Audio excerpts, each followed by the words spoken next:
भाई लोगों को राम राम नमस्कार। कल वेनेजुएला के डेवलपमेंट्स पर जो वीडियो मैंने बनाया था उसमें मेरे से दो बेसिक गलतियां हो गई थी। एक तो ये, एक जगह मैं वेनेजुएला की जगह अर्जेंटीना बोल गया था, और दूसरा ये कि मैंने कहा था इसके साथ ही ममदानी के बारे में बात करेंगे, लेकिन वो वेनेजुएला के इतने ज़्यादा रॉ में बह गया कि ममदानी पर भी बात नहीं हो पाई। इसके लिए मैं आपसे माफ़ी मांगता हूँ। और साथ ही मैंने वीडियो की शुरुआत में अपने मध्य प्रदेश के क्रांतिकारी, आंदोलनकारी एडवोकेट श्री अनिल मिश्रा जी के बारे में भी 2-3 लाइनें बोली थी। तो उस पर तो मेरे कई मित्रों के फ़ोन आ गए कि अब तुम ब्राह्मणवादी होकर के बोलोगे या ब्राह्मण हो इसलिए बोल रहे हो। इसका फैसला या इसके बारे में कुछ कहना अभी थोड़ा जल्दी होगी, क्योंकि ये तो बात अलग से ही करनी पड़ेगी।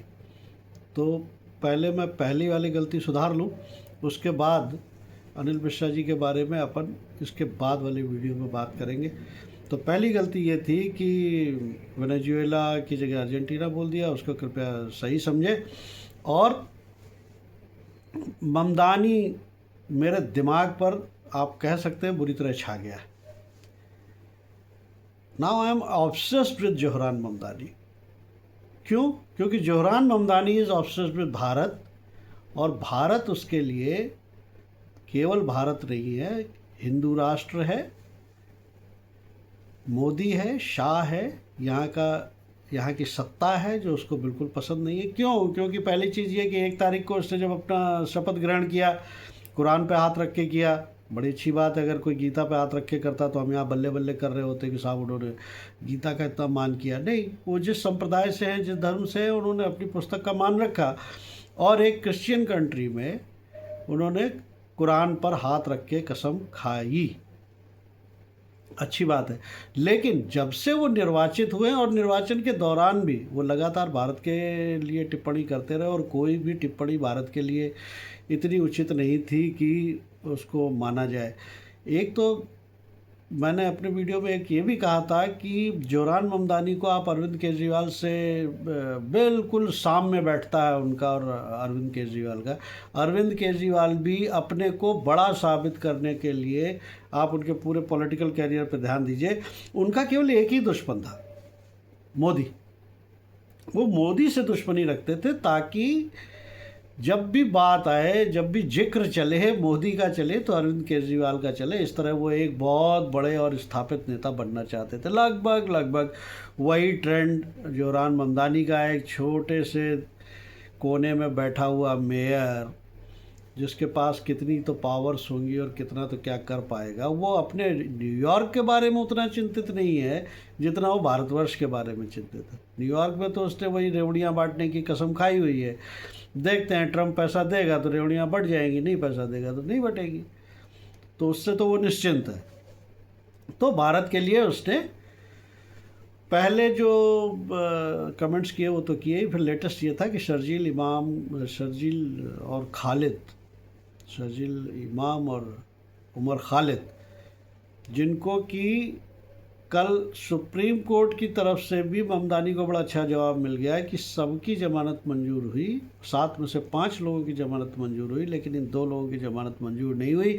सुप्रीम कोर्ट ने कहा कि ऐसे सबूत मिलते हैं, ऐसा दिखता है कि इन पर UAPA लगाए जाने की स्पष्ट वजहें हैं। और वो वीडियो तो हम लोगों ने सबने देखा ही था, जिसमें चिकन नेक काटने वाला और नॉर्थ ईस्ट को बांग्लादेश में मिलाने वाला या स्वतंत्र करने वाला स्टेटमेंट उन्होंने दिया था। ये जवाहरलाल नेहरू यूनिवर्सिटी, JNU बोलते तो मज़ा नहीं आता, जवाहरलाल नेहरू यूनिवर्सिटी ऐसे ही लोगों की जननी बनी हुई है।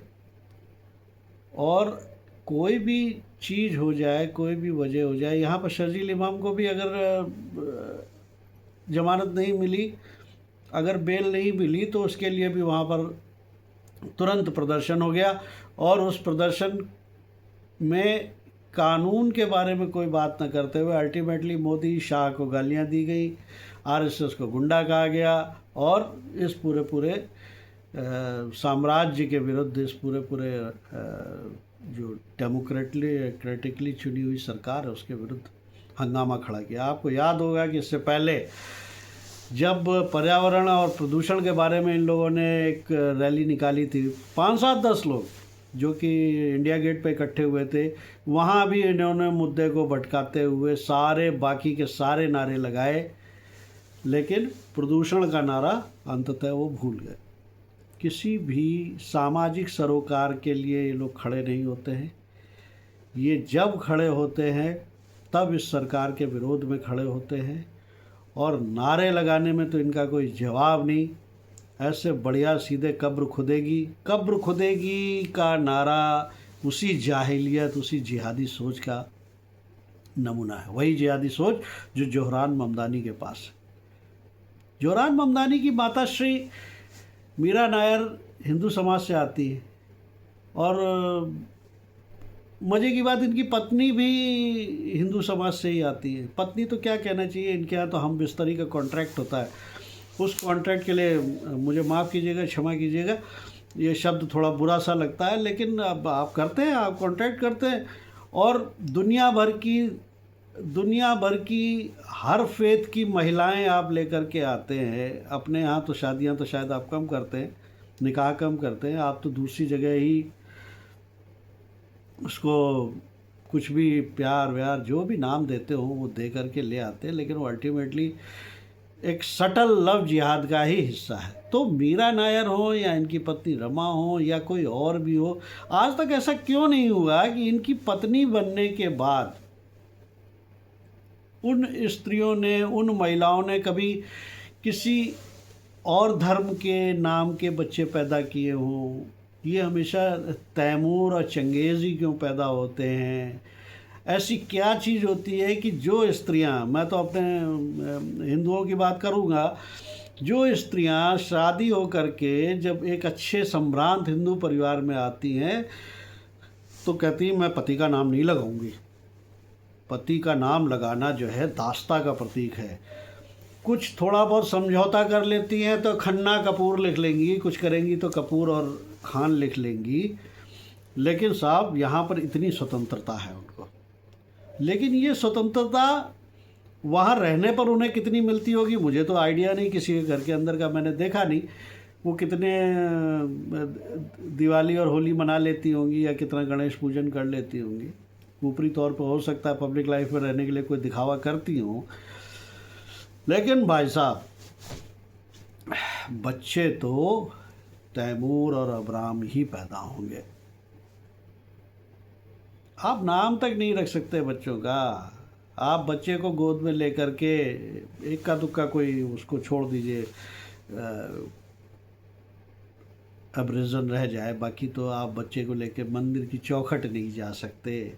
कभी यही नहीं बता सकते कि चलो बेटा ये तुम्हारी माँ का धर्म ये था और ये मंदिर में आया करती थी, या मैंने यहाँ कभी पूजा की थी, या अपना कोई इष्ट देव होता था। कुछ नहीं, आप कहानी कौड़ी नहीं बता सकते उसको।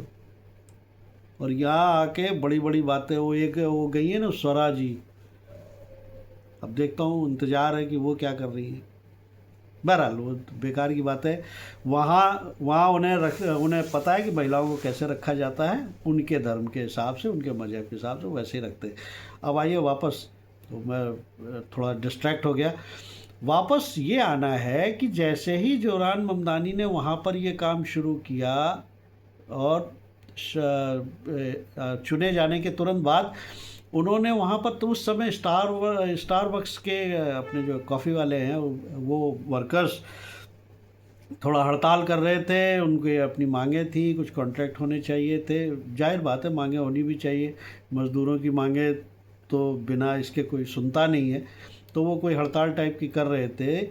इन्होंने तुरंत जो है स्टारबक्स का जो बायकॉट डिक्लेयर कर दिया कि स्टारबक्स का बॉयकॉट अब मैं और मेरे सारे लोगों को करना चाहिए, क्योंकि स्टारबक्स लेबर्स की बात नहीं सुन रहा है। वो टिपिकल वामपंथी जिहादी नज़रिया है, जिसमें अगर कोई बन गया हो, यहाँ पर अडानी के टावर तोड़ते हैं, वहाँ पर स्टारबक्स के कप प्लेट तोड़ रहे हैं।